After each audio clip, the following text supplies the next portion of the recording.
अगर हम नरेंद्र मोदी की इन 9 वर्षों के शासन को देखें, तो हालाँकि मुझे लगता है कि 2013 में जिस तरह का के संकट का सामना यूपीए सरकार कर रही थी, वैसा नरेंद्र मोदी की सरकार नहीं कर रही है। लेकिन फिर भी अगर हमें इसकी विफलताओं की बात करनी हो, 3 बड़ी विफलताएँ, तो आप उसके बारे में क्या कहेंगे? देखिए, ये तो अपनी अपनी पसंद के ऊपर है कि आप कौन सी चीज को विफलता के रूप में चित्रित करते हैं। मैं मानता हूं नोटबंदी एक बहुत बड़ी विफलता थी, आज भी है। उससे देश का और अर्थव्यवस्था का बहुत नुकसान हुआ और वो उसकी जिम्मेदारी अकेले किसी एक व्यक्ति पे जाती है और नरेंद्र मोदी की है। भारत की नौकरशाही में तो उसके प्रति और एवं भाजपा के अंदर भी उसके प्रति थोड़ा सा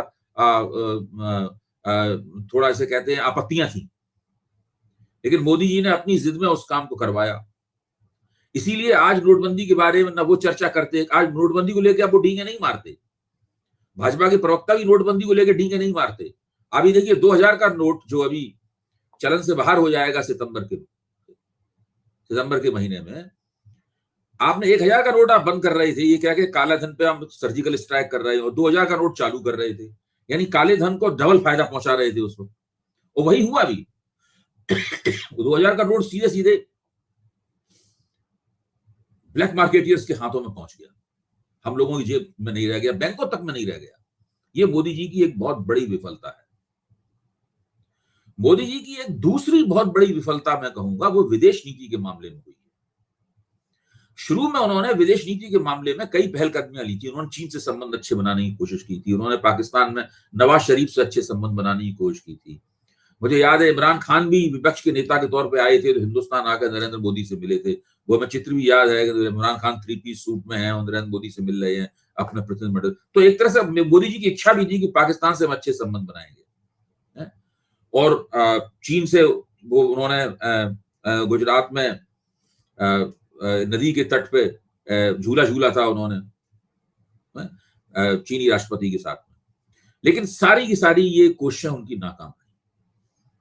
आज डोकलाम की घटना के बाद में चीन के साथ भारत के संबंध अच्छे नहीं है, सीमा विवाद मोदी जी के गले में फंसा हुआ है और मीडिया में कुछ अपने पक्ष में कुछ नैरेटिव वैरेटिव बना के किसी तरीके से वो काम चला रहे हैं।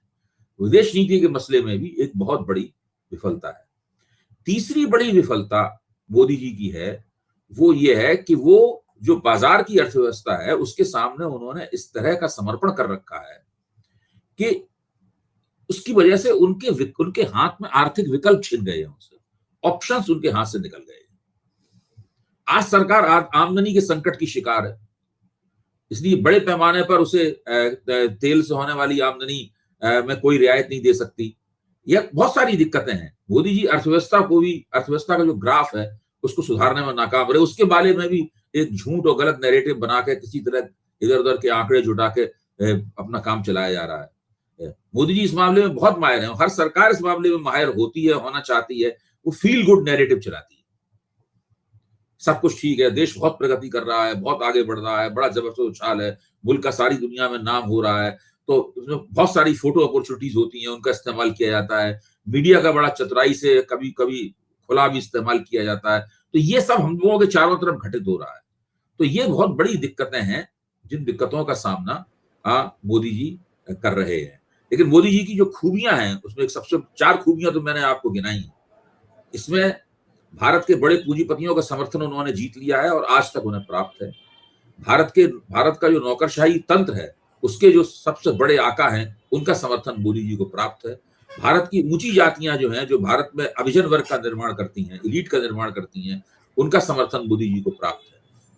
और मोदी जी को अपनी पार्टी और राष्ट्रीय स्वयंसेवक संघ का बिना शर्त समर्थन प्राप्त है। उनके बने रहने की यही 4 सबसे बड़ी वजह है। और आगे अगर वो रहेंगे प्रधानमंत्री, उसके पीछे भी इन्हीं 4 का सबसे बड़ा हाथ होगा। जी।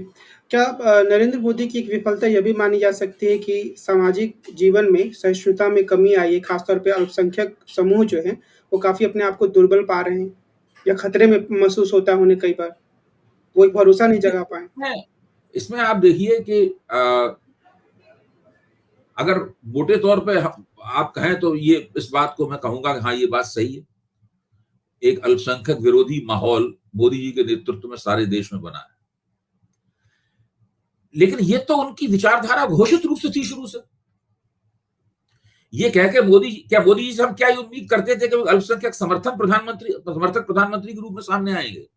क्या हम भारतीय जनता पार्टी की सरकार से ये उम्मीद करते थे कि भारतीय जनता पार्टी मुसलमानों के साथ वो सलूक करेगी जो कि मुसलमान समर्थक समझी जाने वाली पार्टियां करती हैं?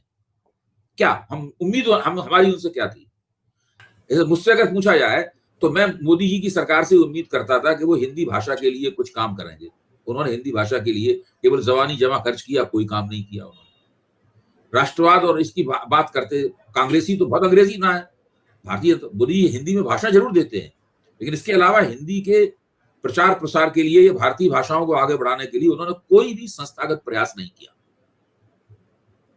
तो ये तो एक बात रही है। ये बात हमारे दर्शकों को समझ में नहीं आएगी कि हिंदी की बात ही बंदा क्या कर रहा है, ये तो कोई इतनी महत्वपूर्ण बात नहीं है।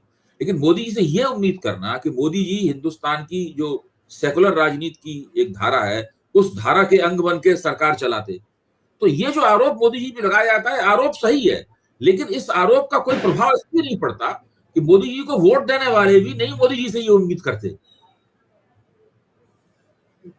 इसलिए ये आरोप उन पर चिपकता नहीं है। इस आरोप से उनको कोई नुकसान नहीं होता है।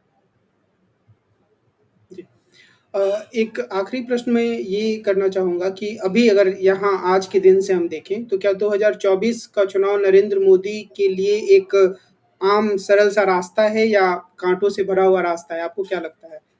देखिए, चुनाव जीतना हमेशा कठिन होता है, और वो भी तब जबकि आपके वोट जो हैं वो 40% के दायरे में पहुंचे ही नहीं है, और आपको 37% वोट भी मिलता है, वो दरअसल आपके कैचमेंट एरिया में, आपको जो प्रभाव क्षेत्र है, वहां उसका ज्यादा बड़ा हिस्सा वहां से आता है।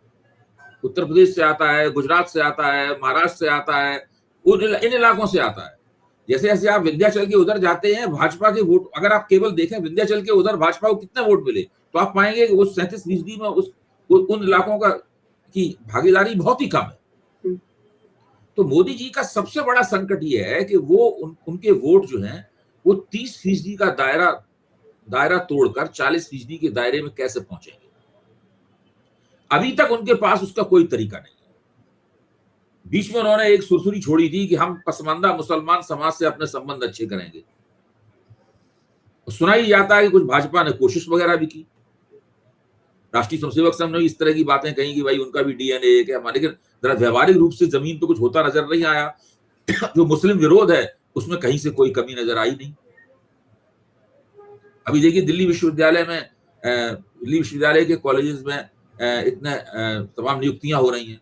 एक मुसलमान असिस्टेंट प्रोफेसर को नियुक्त कराना मुश्किल है वहां पर। भाजपा आज भी किसी मुसलमान को टिकट नहीं देती। पंचायतों में और नगर पालिकाओं में टिकट देने लगी है, लेकिन विधानसभा के स्तर पे तो वो टिकट देती नहीं है।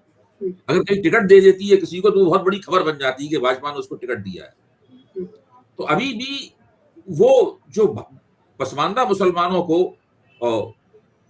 सुन्नी और शिया अशराफ मुसलमानों के नेतृत्व से निकालकर भारतीय जनता पार्टी के साथ जोड़ पाने में मोदी जी ने कल्पना जरूर की है, इसकी एक रणनीति भी उन्होंने थमाई है अपने कार्यकर्ताओं को, लेकिन ये हो नहीं पा रहा है मुझे लगता है। तो वो एक स्रोत है। अगर पसमानदा मुसलमानों को भाजपा अपनी तरफ खींच ले, उनके एक बड़े हिस्से को, तो ये जो 37 से 40-42% का जो गैप है, अंतराल है, ये गैप वो भर सकते हैं। जी। और विपक्षी दलों के लिए कुछ संभावनाएं हैं, उनके सामने ये चुनौतियां हैं? विपक्षी दलों के लिए जो जितनी संभावना है, मुझे तो वो उसमें ममता बनर्जी के वक्तव्य में ही दिखाई पड़ती है। कर्नाटक चुनाव के बाद ममता बनर्जी ने कहा था कि जिसका जहां दबदबा है उसके खिलाफ उम्मीदवार मत खड़े कीजिए, ना मैं खड़े करूंगी ना आप खड़े कीजिए। अगर इस फार्मूले की, अभी बिहार में रैली होने वाली है, वो भी ममता बनर्जी ही प्रेरक शक्ति हैं, तो वो अगर ये इसके इर्द गिर्द अगर विपक्ष अपनी चुनावी रणनीति बना पाए, तो भले ही वो 67 और 77 जैसी एकता ना हो, जिसमें सत्तारूढ़ कांग्रेस के खिलाफ वो एक उम्मीदवार सब जगह खड़ा कर पाए थे, तो मोदी जी को बहुत मुश्किल हो सकती है। यहां तक कि मोदी जी की 70 से 100 सीटें भी कम हो सकती हैं।